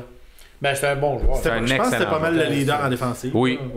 Tu voyais qu'il jouait autant qu'Esposito, je te dis. Ouais, c'est ça. Il était tout le temps sur la glace, les deux ensemble, un petit peu. Là. Ouais. Mais c'est ça, tu vois que c'est fou, comme tu dis, que les premiers joueurs, quand ils descendaient de l'avion, ils ont tout un... Ils ont tout un deux. Ils sortent que c'est bon. Marcel Dionne, ça c'est Marcel Dionne. Ouais. Tu vois, c'est ça, un jeune Marcel Dionne, comme on disait tantôt, là, qui descend comme ça. Mais c'est impressionnant, comme c'est ça, que tout le monde est sur la piste, pas de problème, on envoie donc. Pas trop de sécurité, passe pas trop la douane. Non, c'est ça. C'est pas trop grave, là, tu sais. Pas de trouble. On était avant le 11 septembre, mettons. C'est sûr que c'est pas les mêmes affaires. C'était d'autres choses. Mick Jagger qui est passé avant. Non, mais il y a tout le même style un peu, hein, la coupe Beatles. Et wow! Je l'avais pas vu, ça. J'étais pas allé jusque-là dans le reportage, on dirait. Ça, c'était un def. Lui, c'est un cadet, d'après moi. Ouais, c'est ça. Il a toutes ses pins. Il les a toutes. Maître nageur, ça. La diffusion était quand même particulière parce qu'il y avait beaucoup d'interruptions. Exact. Ça vous a-tu achalé? Pas mal. C'était fatigant, ça. C'est sûr qu'on se compare pas à 2022. Non, c'est ça. On est loin de... T'avais un match comme ça, même aujourd'hui, t'as des matchs où t'as du sport de Moscou. C'est ça. L'image est fluide. La KHL, c'est pas de même, là, tu sais. C'est ça. Mais Santé 12, les vieilles caméras, là, tu disais, ça passait par... Ouais, c'est ça. Ça partait de Moscou, ça s'en allait à Helsinki en Finlande, ça allait à Londres, ensuite à Londres, au Canada, puis là, ça diffusait ensuite. Là. Donc la game, ça faisait 10 minutes qu'elle était finie, puis on venait d'apprendre le score. D'après moi, là, c'est ça, les télégrammes étaient peut-être plus rapides, là, mais c'est ce qui causait finalement les interruptions, puis même les commentateurs le répètent quand même quelques fois dans la diffusion. Au moins, on perdait pas les désolés. commentateurs. Ça, c'est au moins ça. Ouais. Le son passait, mais plus l'image, à un moment donné. C'est ça qui est quand même particulier pour... à un moment donné, il y a quelqu'un, il y a une voix nowhere, une voix de nulle part, narrative, qui arrive puis qui dit, écoute, ajoutez pas aux appareils, là, l'image est comme ça, là, genre. C'est ça. Moi, je pense qu'ils ont eu beaucoup d'appels. Moi, je pense que c'est ça qui est arrivé. Ça se peut, le monde c'était ça dans le temps. Tu pouvais pas aller sur Facebook, là, ou dire, hey, qu'est-ce qui se passe? Ça fallait que t'appelles, puis t'appelles, c'est 1, c'est ça. 8. C'est long. Hey, mais justement... Quand t'as occupé, là, c'est ça. 3 ça c'est ça l'affaire. C'est occupé quand Mon Dieu, ok, on repart. Mais en plus, genre, c'est ça, à un moment donné, le commentateur dit, hey, si vous... pour nous dire, c'est quoi, quel est votre joueur de la série? OK. Envoyez-nous ça par la balle. Genre, on va vous dire ça dans 2 semaines. Il donne le PO Box. Allez à ce PO Box-là. Puis, Ben oui. C'était ça à l'époque, c'est t'écrivais à tes, tu sais, les concours, les bons vieux concours. Ben, c'était sur 2 semaines, ça, là, ça devait pas être genre gagné demain. Mais les joueurs, les vedettes puis les anciens du Canadien, ils disent tout ça dans les entrevues. Ils disent, je répondais à mes lettres. Puis il y en a, tu sais, Maurice Richard à l'époque, il répondait à la main. Jean Béliveau était très axé là-dessus sur répondre à la main. Hey, ça devait être quelque chose. Fait qu'à l'époque, il devait avoir eu, tu sais, tu peux pas dire, je vais commencer à écrire une lettre pour me plaindre que ça va pas bien dans le match, là. C'est ça, comme tu as dit, ça devait être des appels. Ils ont dû avoir des appels. Mais c'est ça, c'était un peu harassant, là. On dirait que c'était vraiment quelque chose, un document d'archives transféré sur une VHS, mais dans le fond, j'ai regardé plusieurs fois sous plusieurs sources, puis c'était pas mal tout le temps les mêmes types de glitch qu'il y avait là, aux mêmes places. Fait que tu voyais vraiment que c'était le signal satellite qui coupait, là, mais c'était bizarre. Ben, c'était comme tantôt la reprise qu'on a vue, ça coupait. Je vais te prendre un satellite, d'après moi, 72, ça existait-tu? Oui, mais c'était les balbutiements, c'était pas les mêmes affaires qu'on a là, c'est ça. C'est quand est-ce que ça Ah ben oui, écoute bien, c'est après. 69. Après non, c'est ça, ça faisait 3 ans. Il y en avait. Oui, il y en avait. J'aimerais savoir, pour vous autres, est-ce que c'est le premier miracle sur la glace, considérant que le Canada gagne la série? Miracle on Ice? Ben, pour vrai, avant le Miracle on Ice de 80, j'ai l'impression que ça en est un, Miracle on du fait Ice. que ça dépend quelle langue. Si tu me dis comment tu l'apportes, peut-être, mais dans le sens, si on revient à ce qu'on a dit au début, tout le monde donnait la série facile au Canada. Ouais. Fait que selon moi, non, parce que c'est plutôt... Ben en fait, si tu le prends du côté russe, c'est un peu un miracle dans le sens de... On a repassé le message, mais ils ont joué comme ils jouaient tout le temps à l'international. Fait que de le gagner de cette façon-là, peut-être, mais... Moi, ben, tu sais, c'est pas un upset, dans le sens c'est le Canada qui gagne. Fait que moi, ça aurait pris un upset dans le sens que ça aurait pris pas les Russes, puis que ça soit, je sais pas moi, la Suède qui bat le Canada. Les Russes qui nous plantent en 8, mettons. C'est ça. Mais Selon moi, oui. Même là, même si le Canada a gagné là, plus de matchs, là, ben, il reste que le Miracle on Ice, là, d'après moi, c'est les Russes. Oui, parce c'est que, ça. Tu le dis tout à l'heure, là, le Canada était...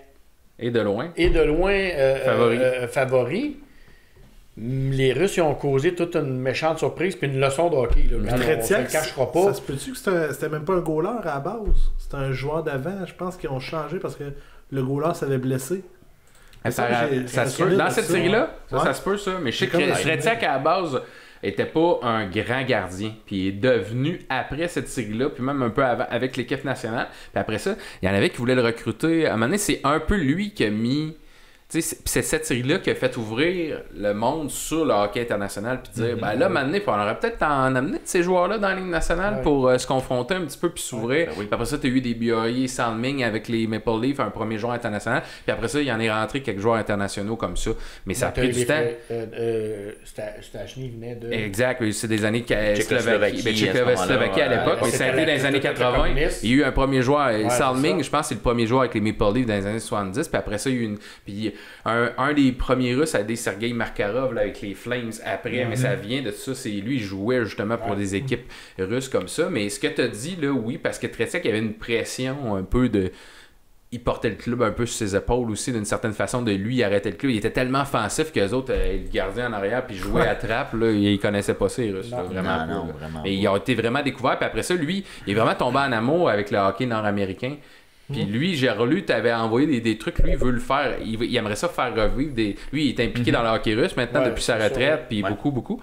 Fait que moi, ça m'étonnerait pas, en tout cas, on serait dû pour une série comme ça, là, je trouve là, mais avec ce qui se passe politiquement parlant, je sais pas si ça va se faire. Je pense pas que ça va se faire, mais tu sais, vous comprenez ce que je veux dire. Au pire, peut-être pas avec la Russie, mais quelque chose d'international de même. Là. Est-ce que ça serait intéressant, justement, nonobstant le contexte politique actuel, est-ce que ça serait intéressant de refaire une série comme celle-là? Est-ce que c'est encore les deux pays dominants au hockey, le Canada et la Russie? Ben, je pense qu'il y a plus de parité qu'à l'époque. C'est ça. Ça, c'est sûr. Mais j'ai bien aimé le format, je suppose que vous aviez aimé ça. C'est très pub, là, mais la Coupe du Monde, à une certaine époque, ils ont ramené ça, maintenant. J'aimais ça. Ils vont le ramener l'année prochaine. C'est ça. J'aimais ça. Moi, j'aimais ça. J'haïssais pas ça. Puis j'aime plus ça que de mélanger des joueurs. Puis, le fait de jouer pour ton pays, il y a comme une fierté. C'est comme aux Olympiques. T'sais. Mais aux Olympiques, c'est tellement le fait que c'est les professionnels parmi des amateurs, les autres trucs que je trouve ça se dilue. Puis nous autres, des fois, j'aime mieux regarder le reste. J'aime mieux même le hockey féminin aux Olympiques. Mais le côté d'avoir une Coupe du Monde, puis que ça soit sur une courte période de temps, puis c'est juste ça, tu regardes, puis tu relances aux 2 jours. C'est les 6-8 meilleures équipes exact. Moi, c'est ça, je ferais. Non, c'est ça. Moi, je ferais ça, tu sais, un 8, là, c'est ça. Un 8, tu sais, au lieu de pas de tu fais un road robin, puis après ça, je sais pas, moi, les 4 meilleures passes, tu fais des demi-finales directes, puis en donc, ça serait. Moi, je suivrais ça. En tout cas, moi, je serais partant, ben raide, là. Oh, ça serait intéressant, ça serait bon. Puis en Europe, puis en Russie, des gars comme Ovechkin, là, dans la Ligue nationale, lui, souvent, il l'a dit, hein. Il dit, je veux pas être là. Tu sais, souvent, lui, c'était le championnat mondial avant la Coupe Stanley. Puis des affaires-là, eux autres, tu sais, jouer pour leur pays, c'était important, les Russes. Puis souvent, qui se fait peut-être presser pour d'autres choses de l'interne qu'on sait pas. Là. C'est Markov en avait déjà parlé, Pavel Bure à l'époque. Il y en a eu des choses avec les joueurs russes, des choses spéciales de DG, puis de la mafia, puis tout ça. Ben, moi, je serais intéressé. Ben, en tant qu'amateur de hockey, moi, c'est sûr. Puis même, j'irais sur place. C'est sûr et certain aller voir ça parce qu'il y aurait de quoi, il y aurait un intérêt, c'est sûr. Ça serait gros. Ramener ça, j'aimerais ça. Vraiment on dirait que les joueurs, il y a tellement de contexte de marketing puis de la Ligue nationale s'en mêle un peu trop, je trouve. Moi, il y a juste l'équipe de 18 ans et moins, 21 ans et moins. Ouais, nord-américain, là, tu sais, c'est un peu. C'est n'importe quoi. C'est là, ça. Le reste, oui, je suis d'accord avec toi. Même équipe Europe, là. C'était spécial. Ça aussi, ouais. Parce que je trouve que présentement, t'as quand même l'Allemagne encore. Ils ont monté dans le talent qu'il y a dans ce pays-là. Les Suisses, la même chose. Ils sont devenus compétitifs avec le temps. Les Tchèques, les Suédois. Les Suédois, les Finlandais. Il faut qu'une compétition comme ça, il faut que ça soit. T'en as 6 puis Américains, Canadiens. T'aurais pas suffisamment. Dans ces pays-là que vous venez de nommer, t'aurais pas assez de joueurs pour faire une équipe professionnelle. Professionnel, je pense. Je pense pas. Ben, les Allemands, ils n'ont pas un line-up complet, mais ils ont moins une moitié de club maintenant. Avant, il y en avait juste un, mettons. Ouais, c'était ça. C'était Marcel Goc, genre. Marco Sturm. Marco Sturm. Olaf Kolzig. Uwe Krupp. Ouais, c'est ça. À l'époque, il a joué avec la Valence. T'avais pas grand tranquille. gars. Mais là, Draisaitl, à lui tout seul, il peut te driver le club. Ouais, Touche-là, il peut être pas pire aussi. Ça, fait que t'as quand même une profondeur qu'il y avait moins à l'époque. Fait que c'est pour ça qu'un tournoi du type même olympique devient encore plus intéressant, même avec les professionnels. Mais comme il dit aux Olympiques, c'est que là, c'est tout le monde est là, tout le monde peut avoir accès aux Jeux Olympiques, fait qu'il y a plus de clubs. Ouais. Moi, je ramènerais ça, tu sais. J'enlèverais ce qu'on suivra pas, puis qui va faire venir 12-1 de toute façon, puis on le sait d'avance. Ouais, puis tu sais, le championnat du monde devrait être ça, mais il est tellement mal placé dans le calendrier que t'as jamais les meilleurs joueurs qui sont là, malheureusement. Ça, c'est une valeur. C'est pour ça qu'il faut que tu fasses ça. Je sais pas pourquoi ils ne mettent pas plus tard. Le championnat mondial? Ouais. Cette année, ils ont fait ça, tu vois, puis il y avait moins d'intérêt. C'est parce que tu veux pas écouter ça du hockey au mois d'août. Il fait beau. Ben, le championnat junior, ça a été ça. C'est ça, je te dis. Il y a moins d'intérêt à côté. Tu sais, on est habitué que ça soit pendant la saison de hockey. Fait qu'à ce moment-là, il n'y a pas de meilleur moment. Il faut que tu fasses ça pendant le camp. Tu sais, les dernières Coupes du Monde fin 90, c'était pas mal ça. Ils faisaient ça en septembre. Ils faisaient ça durant le camp d'entraînement où ils mettaient le camp. Je pense que la saison commençait après, quelque chose comme ça. Mais en tout cas, j'aimerais ça qu'ils ramènent ça. Tu voyais les joueurs revenir du championnat au fur et à mesure qu'ils étaient éliminés ou à la fin du championnat dans leur équipe, mais les autres avaient déjà commencé à jouer. C'est ça, c'est ça. Les matchs de saison réguliers, les matchs réguliers avaient commencé. Et puis le gars, il arrive en shape en maudit avec son équipe nationale. Il a joué quelque chose d'émotion. En conclusion, est-ce que vous avez aimé votre match? Avez-vous aimé ça, regarder ça, d'aller voir, de revoir ce match-là avec le type de hockey? Oui, ça va. Écoute, moi, dans mon cas, ça m'a rappelé des souvenirs. Parce que, peut-être comme je disais au début, pas nécessairement que j'ai écouté ce match-là à l'école la journée où ça s'est passé. Ouais. Mais comme oui, je viens de l'apprendre. Mais oui, je l'ai vu. Le match, ça veut dire, soit en reprise ou il avait des rediffusions. Mais de revoir le hockey de cette époque-là. Oui, c'est ça. Dryden, Cournoyer, Savard, toutes ces affaires-là, Philippe Esposito, écoute, on en regardait du hockey quand on était jeune, là, puis c'était ça le style de hockey de l'époque. Il y aurait du bon dans le fond à ramener. Moi, ce que ça m'a rappelé comme souvenir, puis ça m'a ramené comme point de vue de l'écouter en 2022, c'est de regarder ça avec l'œil de hockey que tu regardes, qui est beaucoup plus vite maintenant. C'est vite, mais c'est pas la même physicalité. Là, je veux dire, ça joue plus rough à l'époque. Mais il y avait un petit peu de bon quand même. Je trouvais que c'était plus lent, c'était plus d'accrochage, mais il y avait plus d'émotion. Tu voyais qu'il y avait plus de d'autres choses. Je prendrais un mix des deux. Du plus vite comme on a mais il y avait des bonnes choses à cette époque-là. Mais tu sais, mais il y a eu du ralentissement de bien des affaires. Mais moi, ça m'a ramené, dans le sens le contexte. C'est pour ça que je vous disais que je ramènerais à une affaire comme ça pour faire apprendre aux jeunes vedettes de la Ligue nationale un but. Tu sais, c'est pas juste de te payer une coupe de millions, ben là tu représentes ton pays. Ça, après ça peut peut-être être bon pour ton club. Après ça, là. Des gars comme les jeunes vedettes montantes, ils apprendraient peut-être un petit peu de jouer pour le chandail en avant un petit peu. Will, toi, comment t'as aimé ton expérience? Oui, ben écoute, comme tout le monde, je n'avais entendu parler, mais j'avais jamais porté attention pour regarder une partie complète. Puis c'est ça, j'ai vraiment été impressionné. C'est sûr que les cross-checks... moins impressionnant. C'est ça, je pense qu'on peut laisser ça dans le passé. Oui. Mais oui, en effet, il y a des choses que j'ai trouvées vraiment intéressantes. Ouais. Merveilleux. Ben, merci beaucoup de vous être prêté à l'expérience de regarder un match de 50 ans. Pourquoi pas? Ah ouais, pourquoi pas? Ouais. Pourquoi pas? Merci beaucoup d'avoir été là. Merci l'invitation. Merci beaucoup.